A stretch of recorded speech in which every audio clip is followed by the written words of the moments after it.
Republican Congresswoman Lauren Boebert, I appreciate you taking some time to talk with us on this horrible day. Thank you for being here. Thank you, Kyle.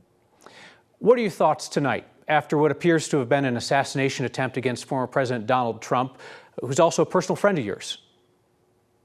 Yes, President Trump is a personal friend of mine, and this is certainly an emotional time. This has been an emotional evening for millions of people throughout our nation. To see this assassination attempt on President Trump is certainly not something any of us were expecting. But more than a friend and a president, the leader of the Republican Party, I know President Trump as a father, as a grandfather. And, I just celebrated my son's 15th birthday yesterday. And that just causes me to want to hold them a little tighter tonight. I certainly have experienced credible death threats throughout the years of my public service. And no matter what, I have always pressed on and held my head high and carried on with a smile. I believe a smile is a part of my uniform as a public servant. And just to see this in action and see this attempt to end President Trump's life really puts a check on us all. I'm so grateful that he is doing well. But also, seeing the moments thereafter with President Trump being escorted off the stage by Secret Service agents and law enforcement all around him, seeing him just pump his fist and tell us to keep fighting. This is the warrior that America needs right now. And this is the man who I stand behind, as well as millions of other Americans. And while I'm grateful that he is doing well and okay, and he is alive, this is the time where we all need to press in and not draw back, not relent, because we have the winning message, we have the winning policies, and I think that many know that there have been many efforts to stop President Trump, but his policies will be enacted so we can have a stronger America once again. How can America's political leaders take down the temperature right now to keep this horrific attack from turning into something that's even more widespread and even worse? Well, Kyle, that's really the crux of all of this. I believe that much of the rhetoric from the left has escalated to this moment. Just last week, we saw Joe Biden trying to excuse his poor performance at the debate and get that behind him and say, now we need to put Trump in a bullseye. This is something that I called out from my official Twitter account, my X account, and said that this should not be rhetoric that a president is using. And here we are now. President Trump was literally put in a bullseye after the president of the United States, the sitting president of the United States, called for him to be put in a bullseye. I believe that the rhetoric needs to end. I hope and pray that it ends. I'm certainly praying for all of those who were there at the rally today, for the family of those who have lost a loved one, those who are injured, and of course, President Trump and his family. But this rhetoric has got to stop. We have seen celebrities from Kathy Griffin holding a replica of a bloody Trump head to Madonna calling for the White House to be blown up. This is something that has got to end. I have never called for political violence. There is no place for political violence in America. This is a time for us to come together and put all of that aside. Literally, lives are being lost because of this rhetoric, and I am calling for an end to that now. I'd like to clarify what you just said. Do you believe that President Joe Biden bears any responsibility for what happened today, or does the responsibility for the shooting lie with the shooter?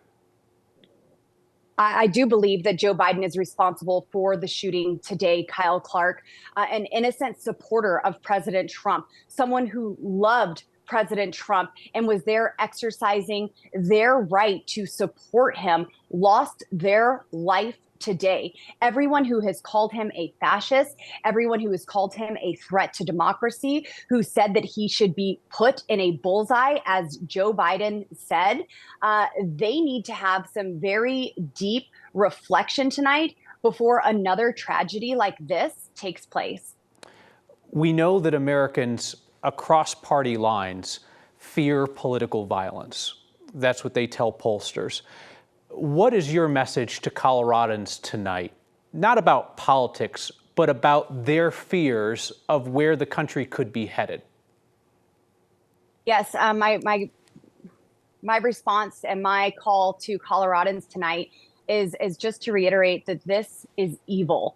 Evil is not partisan. We can all address a scenario and a circumstance and see that there is no good in this. This is someone who was obviously very tormented and unfortunately listened to the wrong voices. But this evil cannot stand. Those who are sorry that President Trump was not taken out and that the shot was missed. There are reports of field directors who work for current sitting members of Congress who are saying that the shooter should have had better lessons before he shot that shot. Those who are still calling President Trump a devil and saying, you know, we shouldn't be feeling sorry for the devil himself, but here we are. And that's a Republican sitting state House representative who is saying that. All of this has got to come to an end. This is a time where we as Coloradans need to unite. We want a stronger America. Though my colleagues in the Republican Party, we aren't here to destroy the Constitution or to destroy American greatness. We are here to see America succeed. And that is why I'm a part of this movement. We all go to the grocery store and see those prices. We all see the crime and the drugs that are coming in from the southern border. We all are impacted by inflation. And these are the policies that President Trump is trying to implement to get our country back on track. But instead of coming together and finding a solution, my colleagues on the other side of the aisle and Democrats across the nation are saying that Trump is a fascist for simply wanting American greatness and to put America first so we can help our allies across the world. And unfortunately, it has led to this moment where there is an assassination attempt on the former president. And Kyle, you, I'm sure, know this, but a current sitting member of Congress, Benny Thompson, who sat on the January 6th committee, introduced legislation to remove President Trump's Secret Service detail. Now, imagine if they weren't there, how many lives could have been lost?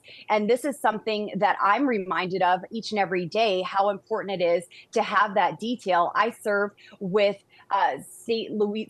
Louisiana Congressman Steve Scalise, our majority leader, who was shot at a congressional baseball practice. That man wanted to kill him and other Republicans because of leftist talking points that he had been listening to, and he thought that they were the enemy worth taking out. Steve Scalise almost lost his life, but he had his Secret Service security detail present there to not only save his life, but every other person's life who was there at that practice on that day. So this is something I'm reminded of on a regular basis.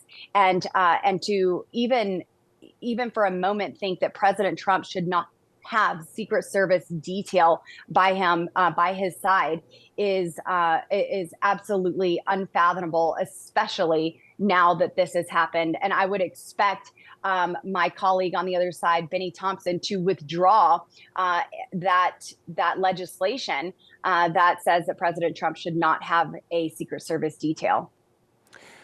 A question for every prominent person in American politics today is whether they are going to do what is within their own power to recalibrate their own language, given the threat of political violence. I know we're talking just hours after this has happened, but have you given any thought to that, about things that you say and how it might contribute to the heated political environment?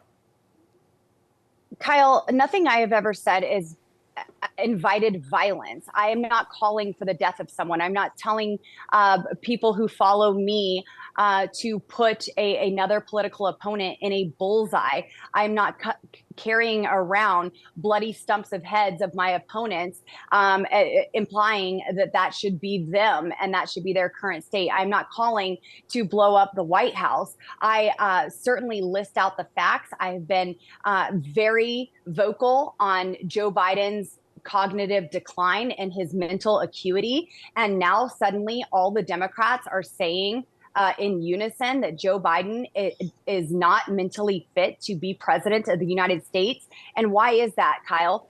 Because the polls show that he cannot win in this current state. Where was everyone over the years when we saw this cognitive decline? President Trump was shot at today, and he raised his fist, almost fighting Secret Service off of him, yelling, "Keep fighting, keep fighting." Joe Biden has been stumbling up and down stairs for multiple years and shaking hands with ghosts and unable to form a sentence.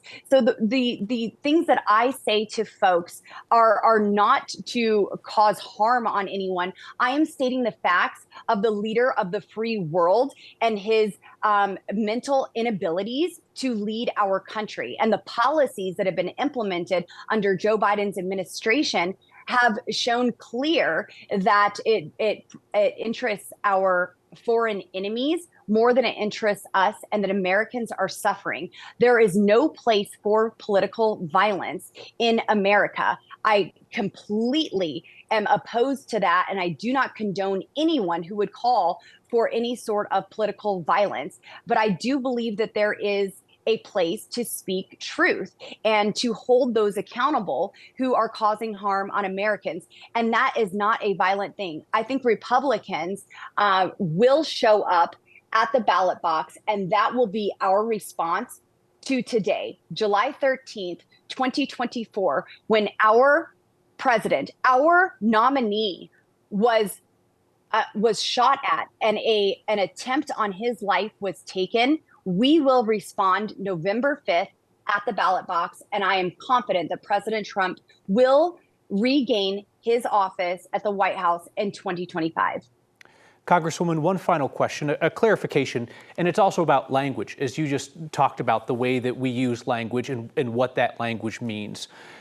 Your speeches often feature Christian end times language about a coming battle, about readying people for battle. Now, I take that to mean spiritual warfare, right? Not actual violence between Americans. But in case this comes up, can you clarify for folks, given today's shooting, given the incredibly heated rhetoric in politics right now, what you mean when you talk about that coming battle?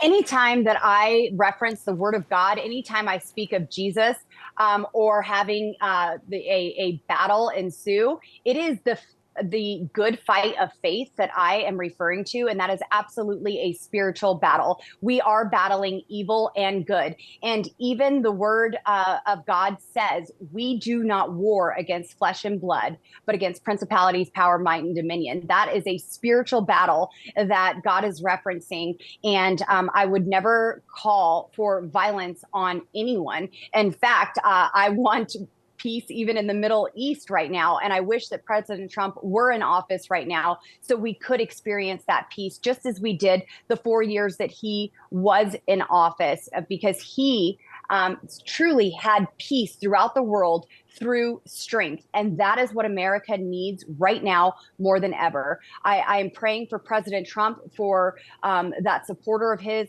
at the rally who lost their life today. I'm praying for everyone who was a part of that experience and really that tragedy. And everyone else throughout the world. I know that this is a very emotional time. I've been getting texts and phone calls all day long. People are very upset about this, and certainly there are a lot of prayers going out for the president. But again, this is not a time, nor is there ever a time, to call for political violence. The left has tried everything they can to take President Trump out, whether that's taking him off of a ballot, off of the primary election ballot, like we saw here in Colorado, or through the judicial persecution that he has undergone, including all the indictments and everything else that has come his way. And now he has even faced a bullet aimed to take him out. But President Trump is not going anywhere. He is a warrior. He is standing for America. America is standing with him. And just as he said, we are going to keep fighting. Congresswoman Lauren Boebert, I appreciate you taking time to speak with us on a difficult day for this country, and also for your patience in the issue that we had with the echo and the delay in our feed between the two of us. Thank you again for your time. Sure. Thank you so much, Kyle.